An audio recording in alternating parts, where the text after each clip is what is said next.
Hi friends, ఈరోజు మీకోసం ఒక స్వీట్ రెసిపీతో వచ్చేసాను. అదేంటంటే పుట్నాలతో చేశాను అనమాట. పుట్నాలతో ఎప్పుడు చట్నీనే చేసుంటారు కదా, ఇలా ఒకసారి స్వీట్ ట్రై చేయండి, చాలా బాగుంటుంది. ఈ స్వీట్ అయితే సాఫ్ట్గా ఉంటుందన్నమాట. ఒక్కసారి నేను వీడియోలో చూపించిన విధంగా ట్రై చేయండి, చాలా బాగుంటుంది. ఓకేనా. ఇది నెయ్యి ఫ్లేవర్తో చాలా చాలా బాగుంటుంది. నేను పీసెస్లా కట్ చేశాను, కానీ అలా రాలేదు, కాకపోతే హల్వాలా అనిపించింది. ఓకేనా. ప్రాసెస్ ఇంగ్రీడియంట్స్ చూసేద్దాం, వచ్చేసేయండి. ఇంగ్రీడియంట్స్: పుట్నాలు 1 కప్పు తీసుకున్నాను, 1 కప్పు బెల్లం తీసుకున్నాను. మీరు ఏ కప్ అయినా ఏ గ్లాస్ అయినా వాడుకోండి, ఇబ్బంది లేదు. 1 కప్పు పుట్నాలకి 1 కప్పు బెల్లం.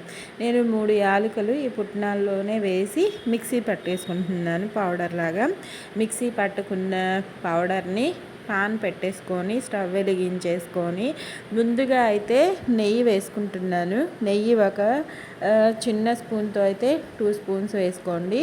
2 స్పూన్స్ అంత వేసుకొని చక్కగా హై ఫ్లేమ్లో పెట్టేసుకొని హై టు మీడియంలోకి మార్చుకుంటూ ఈ పౌడర్ని ఫ్రై చేసుకుంటున్నాను. ముందుగా పుట్నాల పౌడరు పచ్చి వాసన పోయేంత వరకు లో ఫ్లేమ్లో హై టు మీడియంలో మార్చుకుంటూ ఫ్రై చేసుకుంటున్నాను.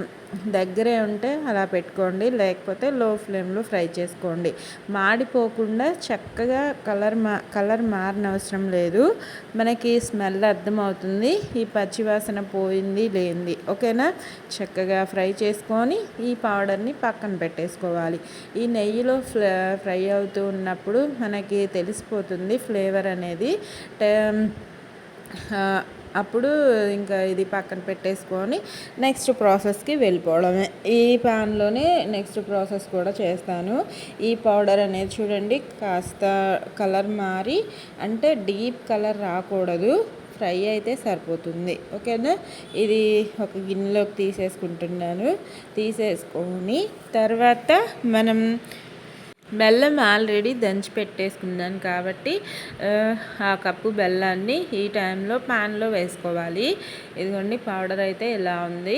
ఇంకా బెల్లం కూడా వేసుకొని కప్పు బెల్లంకి కప్పు వాటర్ వేసుకోవాలి. నేను ముందుగా 3/4 కప్పు వాటర్ వేసుకొని తర్వాత అది కాస్త కరిగిన తర్వాత మిగిలిన వాటర్ వేసుకొని చక్కగా పాకం రానవసరం లేదు, ఒక 2 మరుగులు వచ్చి బెల్లం మొత్తం నీట్గా కరిగిపోతే సరిపోతుంది. ఓకేనా. మనకి పాకం పట్టేంత అవసరం కూడా లేదు. ఈ స్వీట్ కోసం అయితే బెల్లం కరిగిపోయి వాటర్లో మిక్స్ అయ్యేలాగా నేనైతే మీడియం ఫ్లేమ్లో చేసుకున్నాను. మీకు ఎలా వీలుంటే అలా చేసుకోండి. ఇదిగోండి, కనిపిస్తుంది కదా, ఇలా ఉంటే సరిపోతుంది. వాటర్ చెప్పాను కదా, కప్పుకి 1 కప్ అన్నమాట. ఇంకా ఈ టైంలో పౌడర్ని వేసేసుకోవాలి. మనం ఫ్రై చేసి పెట్టుకున్న పౌడర్ వేసిన తర్వాత లో ఫ్లేమ్లోకి మార్చుకోండి. లో ఫ్లేమ్లోకి మార్చుకున్న తర్వాత ఉండలు కట్టకుండా చక్కగా కలిపేసుకోవాలి. ఉండలు అనేది లేకుండా లో ఫ్లేమ్లో మనం కలుపుకుంటే చక్కగా ఈ స్వీట్ అనేది రెడీ అవుతుంది. ఇలా ఉడుకుతూ ఉన్నప్పుడు నెయ్యి వేసుకోవాలి. నెయ్యి ఒక 2 స్పూన్స్ అంత వేసుకుంటున్నాను. పెద్ద స్పూన్ అయితే 1 స్పూన్ సరిపోతుంది, చిన్నది కాబట్టి 2 స్పూన్స్ అంత వేసుకొని చక్కగా మిక్స్ చేసుకుంటున్నాను. ఇదంతా మనకి ప్యాన్కి అంటుకోకుండా వచ్చేంత వరకు మిక్స్ చేసుకుంటే సరిపోతుంది. ఓకేనా. ఇదిగోండి, ఈ టైంలో చూడండి, మీకు కనిపిస్తుంది కదా, ప్యాన్ నుంచి సపరేట్ అవుతుంది, కలుపుతున్నప్పుడు అర్థమవుతుంది కదా.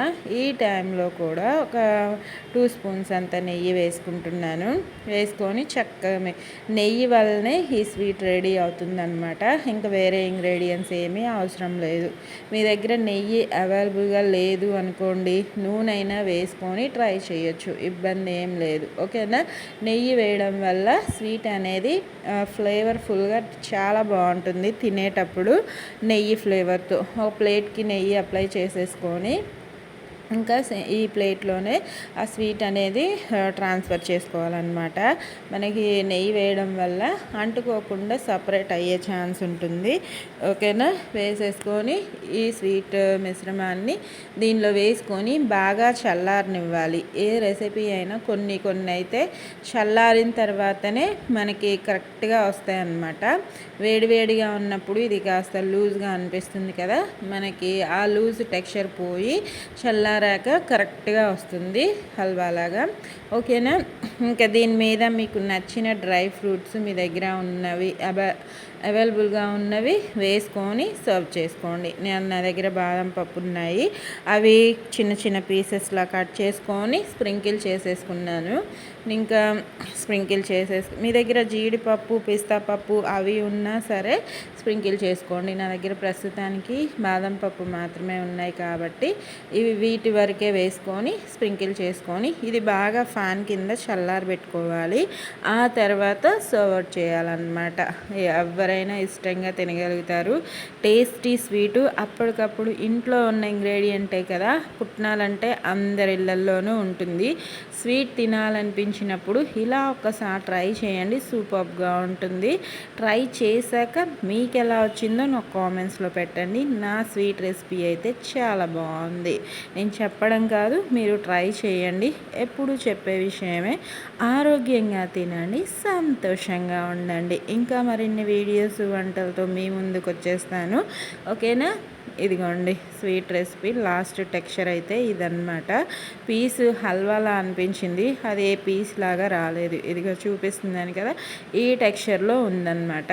టేస్ట్ మాత్రం ఎక్కడ ఢోకా లేదు, నేను గ్యారంటీ ఇస్తాను.